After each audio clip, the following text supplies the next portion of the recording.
Hello and welcome to another episode of Two Guys and a Chainsaw. I'm Todd. And I'm Craig. Well, today we are doing a movie that you suggested, Craig.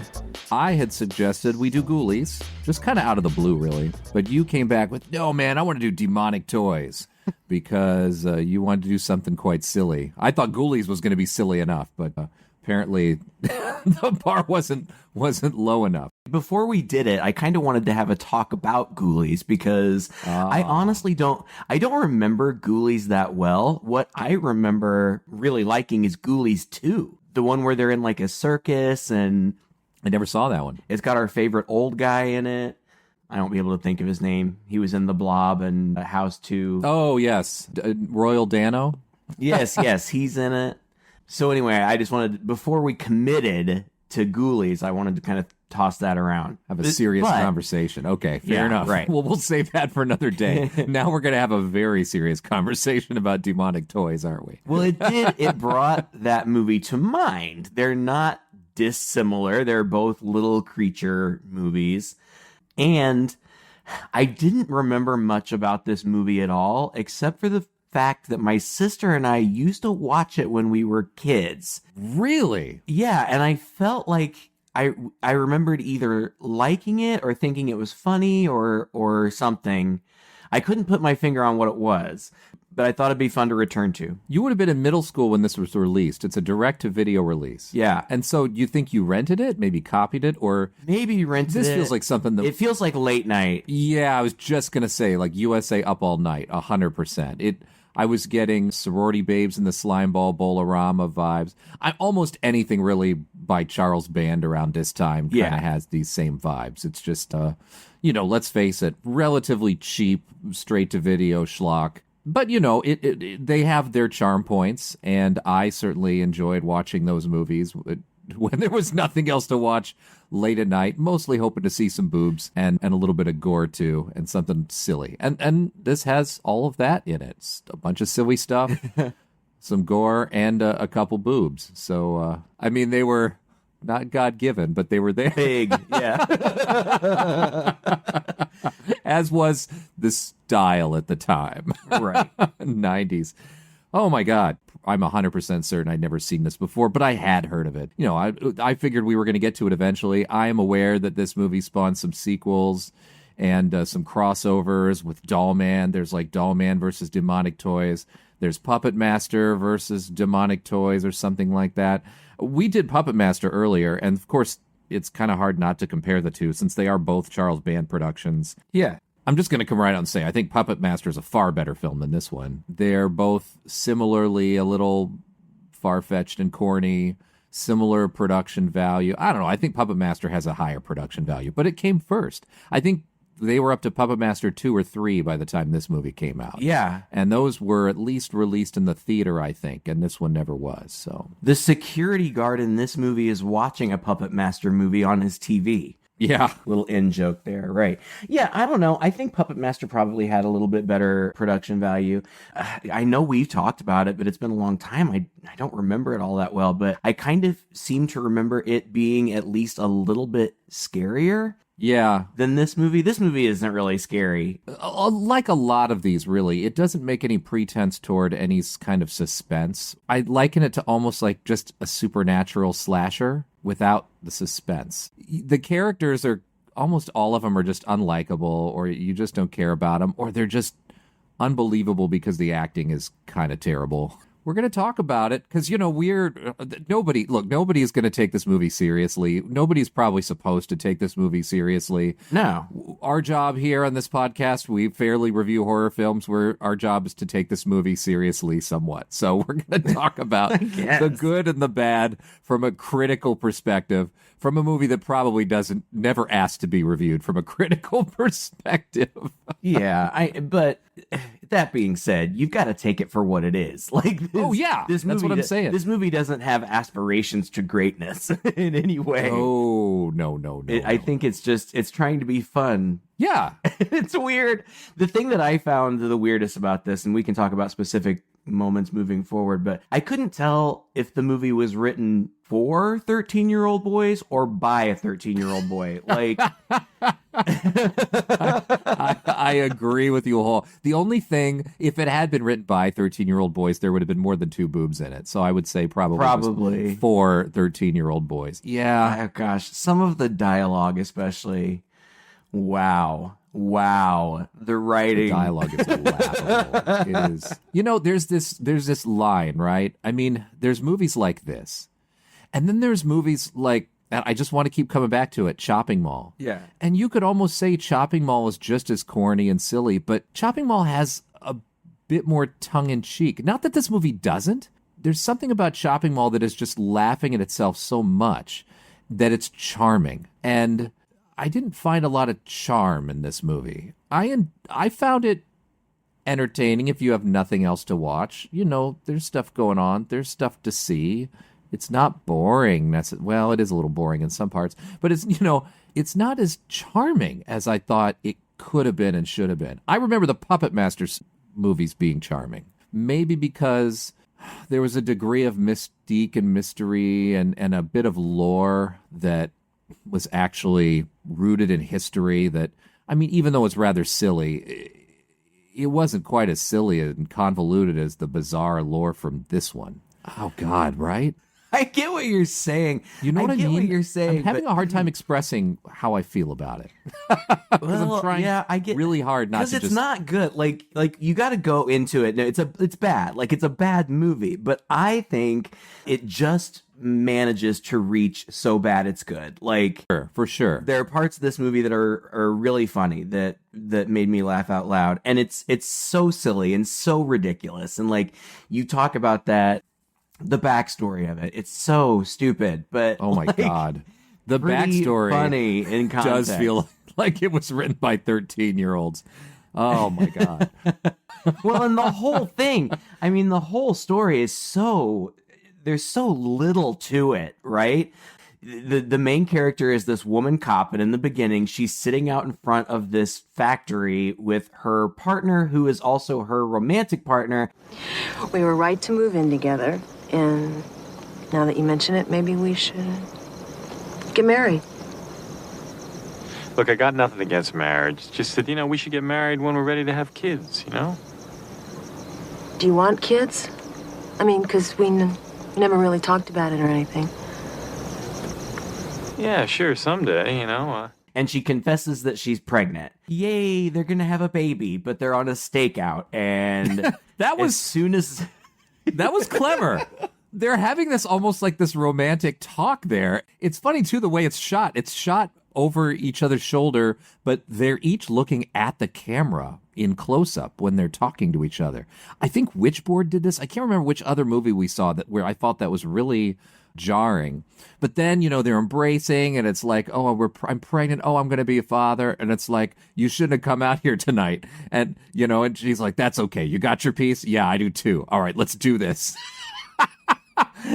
That was funny. And then this car comes racing around the corner, and for a second, her partner guy pretends that they're making a deal, like an arms deal or a drug deal. I don't remember. It doesn't matter. But as soon as he says, yeah, now you're busted, you're under arrest, the bad guys pull out guns and start shooting and shoot him dead.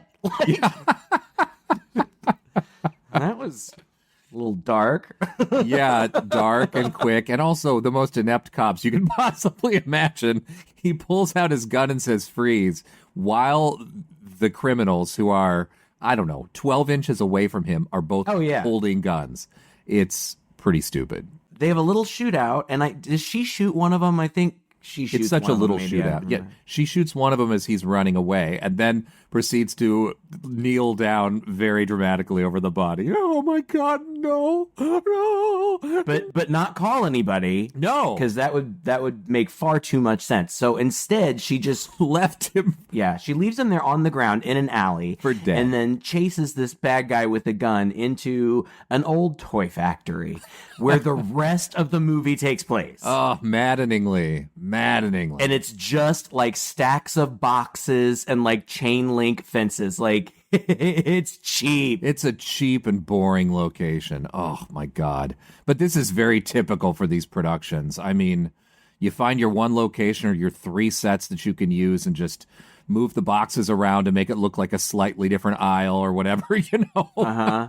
It's lit like a TV movie. Lots of blues, like lots of like blues and shadows in hallways and stuff. It needs more shadow. It needs more grit. That's where I would say that is somewhat charming to me. These feel like those late night movies. Like you said, they were many of them were like this. Yeah, low budget, cheap sets. So I'm kind of getting into it at this point. I made a huge mistake of skipping the actual beginning, which is a dream sequence. Right? Which is weird.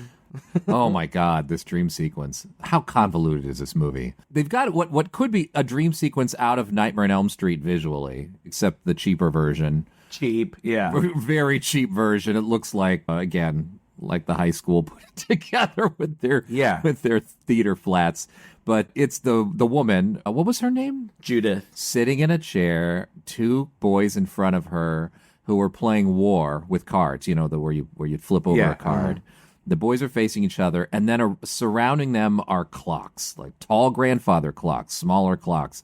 There's even a giant pendulum swinging behind her on the wall, and cheap looking flowy gossamer curtains. Oh God.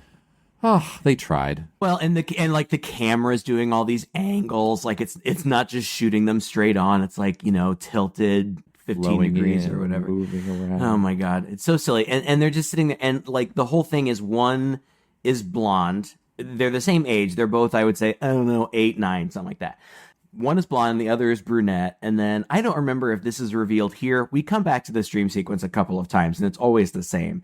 Yeah. But at some point, you realize that the dark-haired boy also has these unnatural eyes, like these green kind of demon eyes, and he's also got like claws instead of regular fingernails. It's super heavy-handed, and they're playing war, but they're like drawing every time, like or one wins and then the other wins and then the other wins and then. It's very kind of even. Mm-hmm. God, it's like, what could it mean? What could it be? Oh, well, boy. we're just going to have to watch and find out, I suppose. We're just going to have to watch and find out. Now, this is part I'm not sure if I remember. Okay, so they go, there's a guard in there and stuff. He's like this fat guy, and he calls for chicken, yes, which brings the chicken delivery boy eventually, and that's it. That's everybody. That's all our people. Except for the demon, right? The chicken guy, who at first I thought must be his son or related to him. I guess he's just a good friend because he asked to get him on the phone. He just delivers chicken to him every night. That must be it. And there's a bunch of dumb byplay with the boy. Unrealistic dumb byplay with the chicken guy at the chicken shack. Mr. Wayne. Mr. Wayne? Is that a cigarette in your mouth? No. It's your dick. This is the writing. This is what a 13-year-old thinks he could just say to his manager and get away with. Those are the jokes, folks. They don't get any better than that. They get worse. It's chunky chicken. Yeah. And he asks if he wants his chicken extra crispy or chunky, and he's like, chunky. What would that be? I don't know. I don't want to know. That sounds I don't want to know either. I was waiting to see it. I thought that was going to be a joke of some kind, and I'm kind of glad it wasn't because I wasn't sure what that would be. So you're right. He drives up, and he's got a hatchback with a giant chicken on top, and that's apparently what they tootle around town in, the chicken mobile, to deliver chicken to people. He pulls in, and you're right. We're inside the warehouse, and these are going to be our people. And what happens is that the woman, in this very long, drawn-out, god-awful action sequences, is chasing after the bad guys. And there's the really, really mean guy, and I don't remember Lincoln. Yeah. He's the utterly crazy one. And then there's the one that she'd actually shot, the white-haired guy. And he is crawling after Lincoln, and Lincoln's like, oh, f*** you, man. And he kicks him down the stairs. Lincoln's not having it. So Lincoln runs upstairs, and this poor guy is just crawling across the floor. And then he bleeds on a glowing spot on the floor that is cut in what we later see is the shape of a pentacle, a big star. It's not even that. It's just a star. I think it's a pentagram, but There's no circle. right. Well, yeah, I think there is because Later, there's a circle because the baby draws it. exactly that's what I was gonna say. Because these bad toys come to life. Does the body like disappear? I don't remember. His body? No. Yeah, I don't remember. He bleeds yet. into the floor, and then these bad toys come alive. This is hilarious. This is what I love about this movie. These bad toys. Now, it's very much in the vein of like Puppet Master or Ghoulies Or Child's even Play. Troll. Yeah. Right. But these, I love the design of them, but what's hilarious to me is that they are very clearly just hand puppets or just toys that somebody is holding from behind and shaking. Yes. Like, At their worst. they very make minimal effort to make these things look at all real or alive. Like it's just a puppet on somebody's hand or somebody holding a doll around a corner and shaking it as it's supposed to be talking. And I think it's kind of hilarious. It's hilarious, and that's part of the charm of the movie. But except for Baby Oopsy. Well, there are some really tight close-ups of like their faces and stuff. But anytime you see them in their entirety in the shot, it looks not great. There are some close-ups, like the bear gets some scary close-ups and stuff. Yeah, but what were you gonna say? Sorry to interrupt. Well, I was going to say I appreciated the effort given to Baby Oopsy. Baby Oopsy is a very rudimentary animatronic. It's almost like a ventriloquist dummy where just its jaw kind of comes down. But then you can tell there are like two wires somewhere in there that are only there to pull him up into an evil grin, which it does almost painstakingly at times. Oh, and pull his brow down into an angry look. Baby Oopsy is kind of the Chucky wannabe of the group. That's what makes this a little different from Puppet Master. Actually, what I really liked and what kind of upped Puppet Master's game just a little bit is the fact that none of those dolls talked. They were a little mysterious, right? They were all marionettes made out of wood and different things like that. Here, they growl and they laugh and they chuckle, and Baby Oopsy has a bunch of lame dialogue, and Oh my God. that takes it down. See, I think okay. In terms of actual quality and fear factor, yeah, it takes it way down. That's what I meant. In terms of camp and humor, I think it elevates Through the it. roof. I think that Yeah. I think that Baby Oopsy's the only one that talks. The others vocalize, but Yeah. they don't actually talk. But he's like a wisecracking, foul-mouthed baby. And this, aside from the fact that they've made its face look ugly, like that no kid would ever want to play with this doll. It really does look just like a generic baby doll. And so for it to be so foul-mouthed, when the guard first sees him, the baby goes, Hi, you fat f***. I'm Baby Oopsie Daisy. You lard ass. Will you be my special friend? What the hell? I can walk, I can talk, I can even shit my pants. Huh? Can you shit your pants? and when I saw that, I remembered why my sister and I liked it. We thought that was hilarious. When you were 13. I can walk, I can talk, I can even shit my pants. Oh my God. No. It was so funny. And not even that the lines are that funny, but just the delivery, the voice coming from this little baby doll. I laughed out loud when I heard it again. I completely forgot about it. Glad that was able to rekindle some childhood memories for you guys. Yeah. Well, they killed Jesse, and that's pretty gross. I mean, one of them is Wait, who's Jesse? Which one's Jesse? the guy the with the white hair. Yeah, Lincoln and Jesse were the two people. And Jesse's the one who falls down, the blood, the toys come to life. And then they kill him. There's one of them is a Jack in the Box.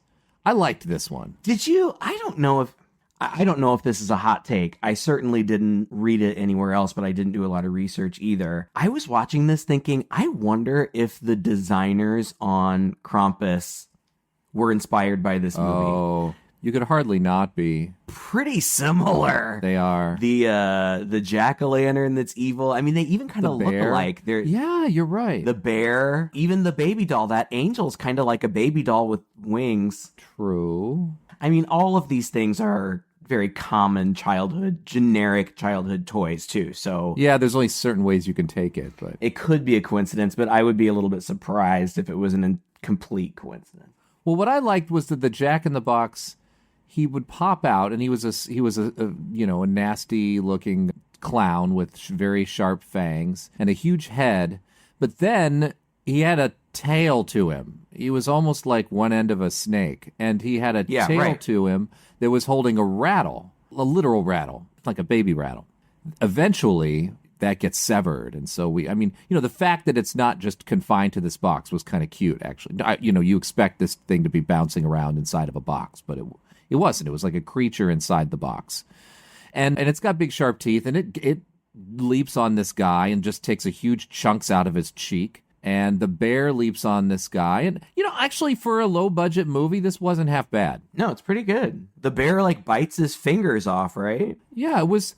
Look, we are still heads and shoulders above the uninvited with the demon cat. Remember the demon cat on the boat in that one? And this movie wasn't even trying to be good like that movie was. So, But the blood. Oh, and the baby draws the pentagram around that spot in the floor, and then the blood from this dead guy brings this kid. Now it's the dark-haired kid from the lady's dream, but now he talks, and he talks in this weird man voice, this weird. I can't describe it. It's like they put it through some kind of filter or something. It's odd. It's not natural sounding. Thanks for coming. I've been sleeping for a long time, waiting for someone just like you to wake me. We're gonna have a lot of fun here tonight, friend. We're gonna raise hell. And then a lot goes on. I don't even, it's so ridiculous. The other people, okay, so Mark the chicken guy and the guard are in one room, and then Judith and Lincoln, they've had a fight, and she's got him handcuffed, but they're locked in a storage room or something. For reasons I don't understand. She decided that once she cornered him in that room, that she was going to put the cuffs on him and just sit there for a while. I think they're locked in, but I don't know why. I don't know if the door just closed behind them or what, but they can't get out. But they make a bunch of noise, and then the guard and the other guy come looking for her. And this is all just the toys, menacing and attacking. And at one point, after they've been menaced by the toys a bit, I think they all kind of end up back in that room. And I guess they're locked in again, because they can't get out, or they don't think they can get out because of the toys out there. And then Lincoln gets that animated 80s electricity all over him and transforms into that boy demon, which says some cryptic things to Judith, taunts them some more, and then turns back into Lincoln. Yeah, that's right. Lincoln is possessed, and he says, I need your bodies. I need flesh and blood. I don't remember when it comes. I know that, they kill the guard, the baby kills the guard, and they, drag it away, because they have to. It's very Hellraiser. They have to, bleed people on this spot so that the demon can come back fully before he goes into her baby. I don't know. And the baby is dragging the guard. It's you're heavy, you Moby fucking dick. The baby's lines cracked me up. Yeah. Suddenly it's like people under the stairs. The vent opens up, and this kind of disheveled, dirty girl comes sliding out of it. I was watching you. What's happening? Well, I've been here for a couple days. Oh, you're a runaway, huh? You could say that. All right. So now at least we have one more person, because there wouldn't be a high enough. That doesn't even make sense. No. I didn't even think about it. She's I've been here a couple days. The toys are evil. Bitch, they just woke up. They just woke up. Yeah. I don't know what you've been seeing up to this point, but nothing, because it just happened. I didn't understand that either, because later, in a complete almost non sequitur, there are these three girls, spirits, who are riding tricycles and they're wearing old style gas masks on their faces. But they're not real, because they disappear. But they're still scared of them. And the girl sees them and is like, oh yeah, no, don't worry. I know they're not real. I've seen them before. So is this place, when it's not full on, toys coming to life, is it still just vaguely haunted, maybe? We're not really meant to pick this apart. Well, we get the backstory, but I felt like the backstory, I don't remember when we get it. Maybe it's near the very end. No, what happens is somehow Judith gets knocked out. So they're in a toy factory or a toy warehouse or something, while Anne and Mark are crawling around in the vents trying to find their way to the security room. Anne is back there with Lincoln, and Anne sees a dollhouse and starts staring in the window, and pretty soon she finds herself inside the dollhouse. And that is when we get the long-ass convoluted backstory. And oh boy, It's is so it a joy. long. It's long. It's like a quarter of the movie length, this backstory. And it needs to be, because it doesn't make any sense. And he talks so much. When he appears, at this point, is he still just appearing to her as the boy? Yeah, he says, I can appear in any way I want. Yeah. And then changes into a demon, and then changes into something else, and then finally down to her husband's like dead corpse. gross body. Yeah. And then back to the boy. But this is the form I like the best. Right. He says he needs a body. He says that animating. Okay, so God. I guess it just so happens that today was the day that it's been 66 years and he was finally had enough energy to animate the toys. And then he tells the backstory, which is a whole flashback and is pretty awesome. I'm not going to lie. It shows that it's like Halloween 1925, and this woman in this dark room is in labor, and there's a bit like a dream catcher pentagram hanging behind her. And that's how we know it's evil, by the way. This old woman delivers a demon baby, and it's like this big demon. It looks like a little I demon. loved it. It's Yeah. but a slimy demon, like it gave birth. It came out the birth canal. It's little wet. It's little Right. slimy. You recognize the woman, right? I wasn't paying that close attention. No, who was it? Pat Crawford Brown. Probably she's been in a million things, but I especially remember her as the old stuck-up lady in Elvira, Mistress of the Dark. She's Oh, yes, I did recognize her. I don't know if we said this when we were watching that movie, and I don't know if I knew this when we did that episode. She started her acting career at 60. I think I knew that. She retired from teaching English and started her acting career, and then was in like 200 things before she died. All over television and movies and things. Like you saw her everywhere. This was actually one of her very first movie roles, right after Elvira, Mistress of the Dark. She was in a lot of TV. I did recognize her. She's very familiar. Yeah. Any horror fans, if you saw her, you would recognize her. Yeah, for Though sure. she didn't just do horror. No. She did lots of stuff. She did comedy and stuff too. She was just the old lady in a ton of movies. Yeah. Little old lady, cute. But anyway, so they're like, oh, the baby's dead. I guess we'll have to try again. But then it's Halloween, so some trick-or-treaters come. And they're like, the trick-or-treater's like, trick-or-treat. And the doctor's like, hold on a second. I got something better than candy. And he goes and he wraps up the dead demon baby. And he's like, it's like a seed. You have to plant it or something like that. And then it will grow. And they're like, thanks, sir.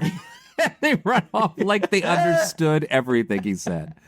Oh my God, it's so hilarious. Right. And so then they like go out. I don't know where they go. I think they were at a construction site. Yeah. That's right. The factory's probably being built or whatever. And they open it up and they're like, ah, and they throw it. And I guess that's just where it stayed. Falls in a hole. And now 66 years later, he's back. And gosh, there's so much great dialogue in this. But he says something to her. He says something to her about riding shotgun down the old birth canal. Yeah. Even now, I'm taking care of your friends in the air conditioning shafts. After I'm done with them, No! then I'll come for you. And then we can do the nasty. And then we can do the nasty. And he says it multiple times. That's the nasty. That was the other thing that my sister and I thought was so funny. Like, who says that? Other than like 11-year-old boys. Satan. Do the nasty. When Satan refers to sex, he's going to say, do the nasty. He keeps saying it. Oh, it's so funny. He talks about how they're going to do the nasty like 2 or 3 times. And then we can do the nasty. And then he's like, but don't worry then, I'll speed up the pregnancy or whatever, and you'll be a mother by sunrise. Right, yeah. So this is the back. This is somehow supposed to explain why we're here and why all this shit's going on. God, it doesn't make any sense. But it's still pretty funny. Okay, so Mark and this mystery girl. Oh, by the way, also from Elvira. Oh, that's right. Yes, I looked her up too. She was the cute young girl who was enamored with Elvira. Yeah. I remember her. She ended her acting career with this movie. I wonder why. I was gonna say she didn't do else. Yeah. Oh my gosh. But yeah, they're crawling around in the ventilation system for some reason. They're looking for... I don't understand why they can't just break the door down or something like that, or break the window. I don't know. They can't get out the door, apparently, or they think... I think what they think is if they go out that door, the toys or the girls are going to attack them. So if they go to the security room, they'll be safe. So they go down to the security room, but they're pursued through the ventilation shafts by these toys. You've got to just imagine that these toys can, including this robot that just rolls around like a tank, can somehow roll its way up the wall and into the ventilation shaft too. And that's where this movie, I mean, again, it's just silly. This toy can shoot lasers, and it shoots 2 lasers at you, and you're dead. But inside this ventilation shaft, where it's got a straight shot a foot away from this kid, somehow it misses him, and then they kind of get out, and then they kind of kick it over and kick it away. And anyway, it's hard to take it seriously. Like we said, there's like no suspense here because you can't really believe anything that's happening. So they fall into the security room. The doll and that robot show up at the top of the shaft and look down at them and start shooting at them, missing completely. Doll cackling. At some point, he gets some hairspray that happens to be sitting on... Was he using it for his beard or something? I don't know. Hairspray that's sitting on the console and his lighter... and does a flamethrower action onto those guys. And the doll says, "Hey, you're up my makeup." I was clearly amused. You were. Because I wrote all these lines down. Yeah, I'm glad you did. I'm glad you did.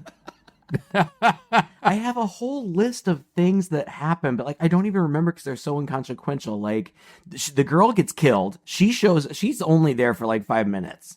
And then she's dead. Yeah, that shocked me. And the baby kills her in kind of a brutal way, stabs her in the eyes with its... Because they come back, right? I guess they come back. And the baby leaps down on her and it grabs a pen and stabs her in both eyes with the pen, and she ends up dead. And then that Jack-in-the-Box thing ends up there, and I think it bites her face too. But then the guy manages to wrestle it away from her and... tear off, I think it's the back part of its limb. I think he blows its head off. Well, eventually he does, yeah. But then it's crawling around, and then he stomps on it, and all this green goo comes out. And the thing I was thinking is, why are they farting around here in the security room? The minute they came out of that shaft, why didn't they just open the door and leave?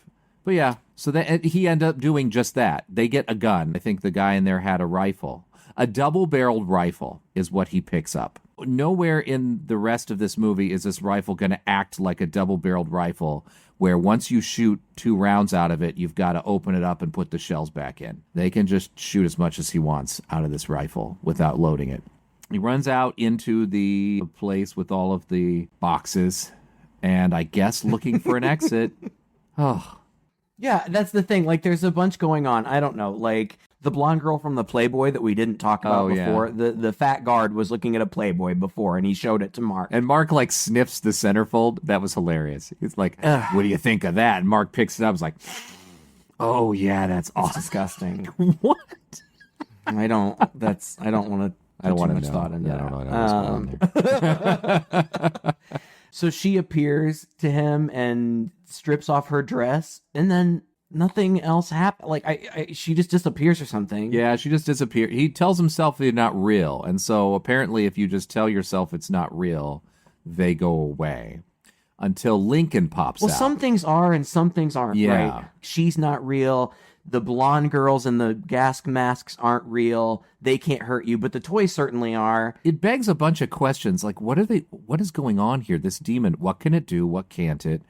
Is it just toying with him? Why is it sending these like spirits to just mess around? Like what's the point? I don't get it. It's just probably just demons. They want to play. I guess. That's what ghosts do. But then Lincoln springs out. Like he has gotten himself unhandcuffed and is now downstairs and leaps out at him, and he's going to blow him away too. But then, at the nick of time, Judith shoots him in the head from behind. And now it's just the two of them trying to escape the dolls. The evil boy who is now sitting on the... Yeah, he's just sitting on the pentagram. And out of nowhere, this little toy soldier comes to life.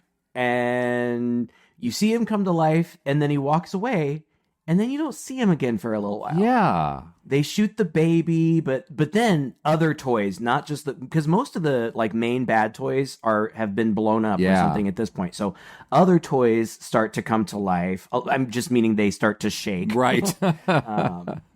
Mark shoots the robot. There's a whole sequence. And then they start shooting Yeah. There's a whole thing of them shooting the toys, but then the bear, I guess, is still alive and grows to full size. And at this point is a man in a bear suit chasing Mark around, which I really, really enjoyed. That was a good bit. I like that bit a lot. First is chasing Judith, and then it's chasing Mark. It's really fun. Well, and then they end up trapped in a room, or one of them does. I can't remember who it is. It must be Mark.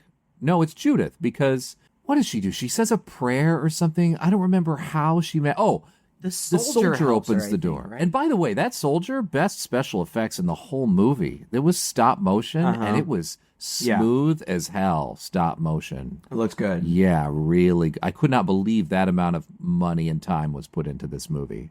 It's nowhere else but in this stop motion character. It almost feels like a different crew worked on that, which is probably true. That thing opens the door, so we know that it's friendly. But then she gets out, and then the bear starts running after Mark because there's a confrontation, right, at the pentagram where the devil kid is there, and he's telling them, "You're nothing's going to happen. You're too late." And that, I think, is when he tells her that he's going to possess the child in her body. Correct? Okay. So wait. All right. The dead boyfriend shows up again. Oh yeah. And he's all disgusting, and he tears his own eyes out or something? Yeah, she was about to get out. Yeah, she runs toward the exit, and he steps in front of her and says, "You know I only have eyes for you." Oh my God. And while she just stands there and screams, he pulls his eyes out, and that causes her to faint. Right. And so then he drags her to the pentagram and ties her up, and Mark is leaving, but he hears her crying out for help. And so the bear chases him away. Yeah. It's at this point that the kid turns into a man-sized, a tall, lean, man-sized demon, almost like a Halloween costume demon, but better, with actual makeup and prosthetics, not just a mask. But it's horns and really kind of yeah. and he says, "First, I'm going to crawl on top of you and do the nasty. Then I'll be inside your womb. I'll eat the soul of your baby." And then I'll crawl into its shell of its body. And then I will speed up the birth. It goes on. Oh. It goes on for a long time. Doesn't he talk forever? He gets very detailed about it. We need to know exactly how this process is gonna work from step 1 to step 20. Because he tells us in very clinical fashion. It's really long. And then he licks her. Then he's laying on top of her and licking her, licking her face. And then the toy soldier shows up and the demon freaks out. He jumps off of her and goes, "No, that's impossible." And then it cuts back to outside where Mark kills the giant bear with the car. Yeah. And then, for no good reason, blows the car up. Oh my God. Why did he? Shoots the gas tank. I for no reason, just so that they could have an explosion. That's exactly why he did it. Oh my God. Oh. And the soldier then cuts Judith free and then turns into the blonde kid from her dream. Yeah. But he's still in a soldier's outfit. And then these two kids, the demon turns back into the smaller kid, and these two kids just wrestle. They just have a play fight. Just a play fight. It is hilarious. It is funny. But then it's like, is it like flashing back and forth between that and like the dream? Like they're playing war in the dream? Mm-hmm. The demon kid throws down a king of clubs, and then the other kid throws down an ace of hearts, and that beats him. No! And at that point, he has kicked him over onto the sword, Yeah. which the demon writhes for a little while and then completely dissolves and vanishes. And then the kid faces the mother, and for her benefit and all of our benefit, goes into great detail about what just happened. I started writing it down. Okay, so here's how far I got. He starts out saying, "It's okay now, Mom. We won. I'm your son. The demon's gone back to hell." But then it goes on for like another minute and a half. Yes. Where he explained, as if we didn't get it by now. I'm your son. We played war. Blah, blah, blah. I turned into a soldier. Like, yeah, we saw that. It's okay. Please, play it. Please play it in its entirety, because I couldn't believe, like, I was just watching it and it just kept going on, and I couldn't believe it. I thought it was so funny. I felt like this was written for like the lowest common denominator. And maybe at some point they were like, you know what? This movie, like, no one's going to understand this shit unless we just literally lay it all out. They went a little overboard. You know what? The writer of this movie is David S. Goyer. The guy's a great writer. This was like only the third screenplay he ever did. But not only did he go on, he went on to do Dark City, one of my favorite movies. Dark City, you remember that one? He wrote Blade. He wrote all three Blades. And Batman Begins. Oh, yeah. The Dark Knight. Wrote the screenplay for Man of Steel. So this guy, I mean, he cut his teeth on this thing, but he definitely learned a lot between 1992 and 1998. Yeah, I just feel like it's a sign of the time. Like, you know, this is just, they're cranking out these movies. They're cranking out these scripts. They're not. Yeah, this was an assignment for money. Yeah, exactly. Like a Corman production. Right? And they're not spending a lot of time on rewrites and, you know, like, here you go, shoot it. Let's get it out there, and that's fine. True. Yeah, okay, so the boy turns back into the toy soldier. I don't know. I feel like there's Mark and the woman reunite, and she says something stupid. I don't remember what it was. And then the kid, like, does the guy say something like, "Who's that?" about the kid or about the toy soldier? He said, like, she's holding the toy soldier. He's like, "What's that?" And she's like, "It's my son," or something. I don't know.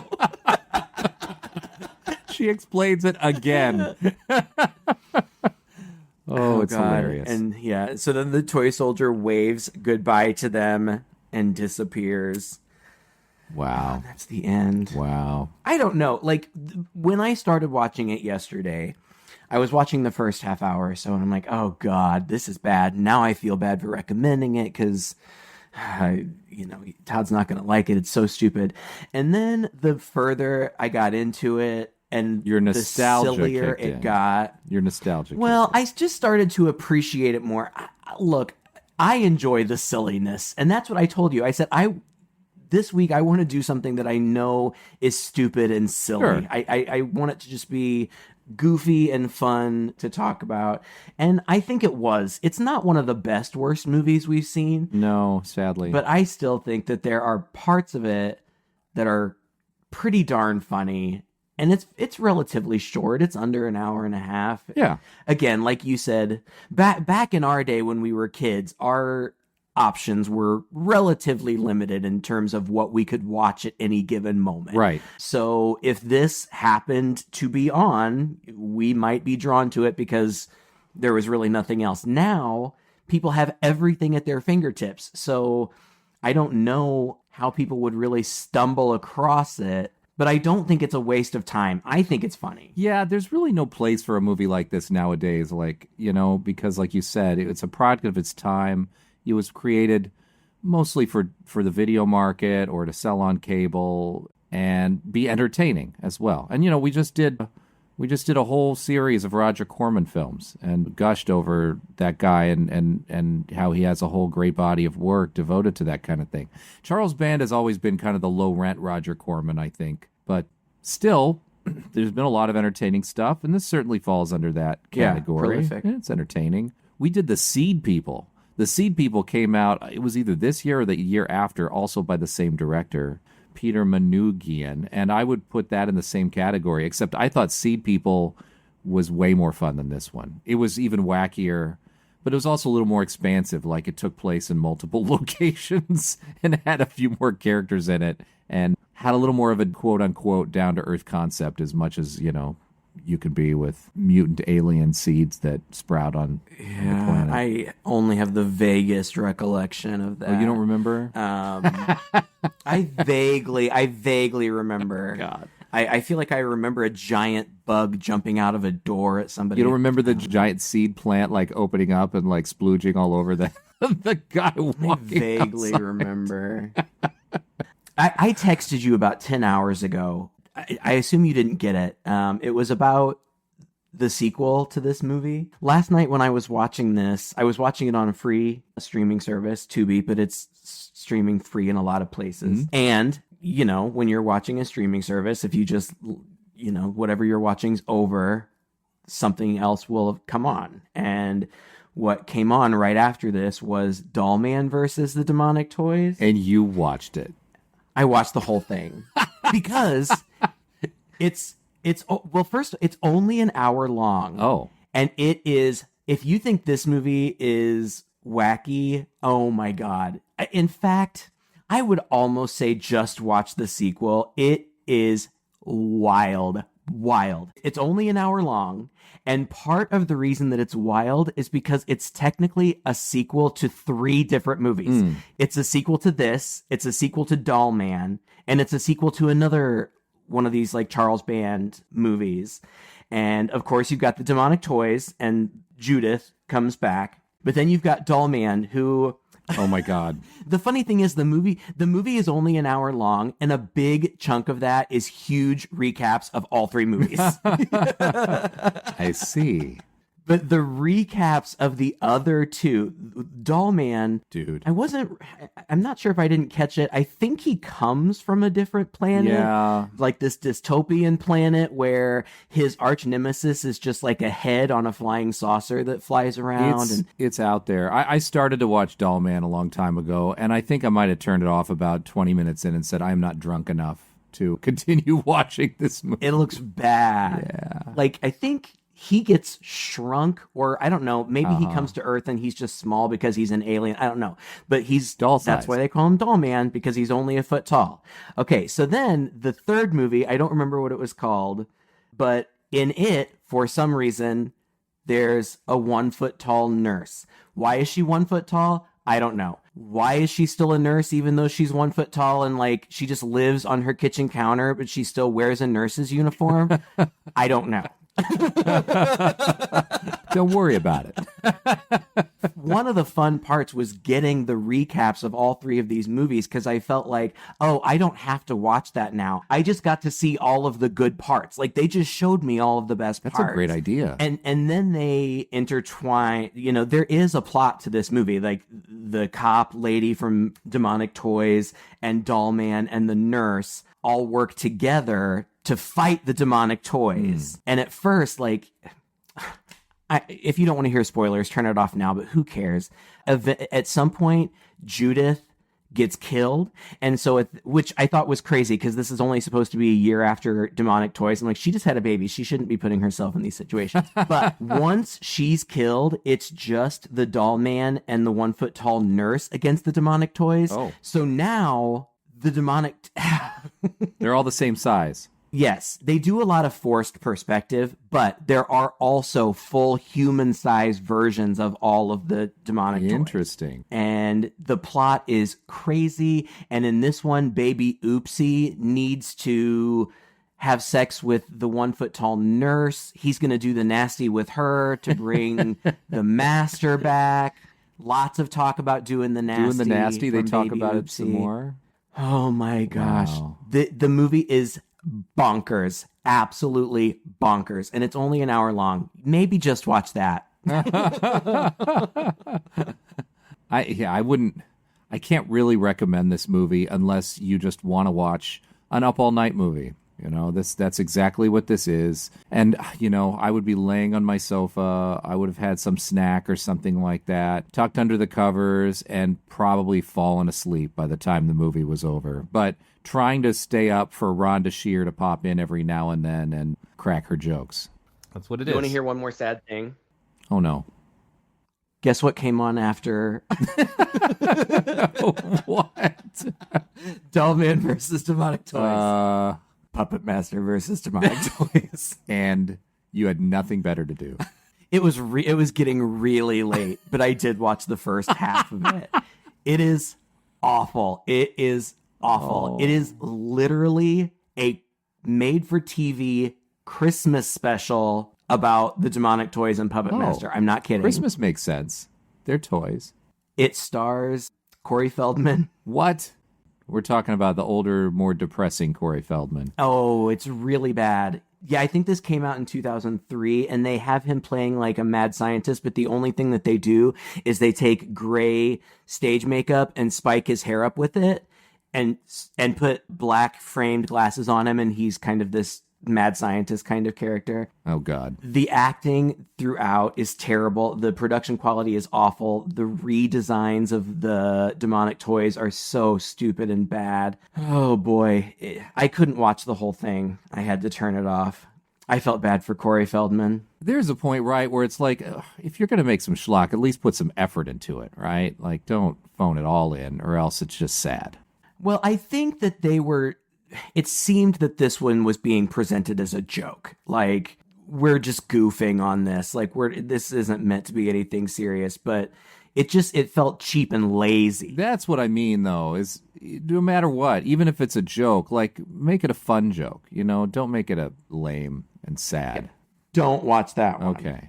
Stick with... So your recommendation to go on the record is watch Dollman versus Demonic Toys. And then we don't even have to do it on the show now, do we? We can say we've more or less covered it. I feel like you just covered it just then. Pretty much. 2 for 1, folks. What a special week it is for you. Well, thank you so much for joining us here on Two Guys and a Chainsaw. If you enjoyed this episode, please share it with a friend. You can find us online just by Googling Two Guys and a Chainsaw podcast. Let us know if you've seen any of these movies and which one is your favorite. Make a case for the Christmas special if you want. You can also find our Patreon at patreon.com/chainsaw podcast. Throw $5 there every month. That'll get you backstage.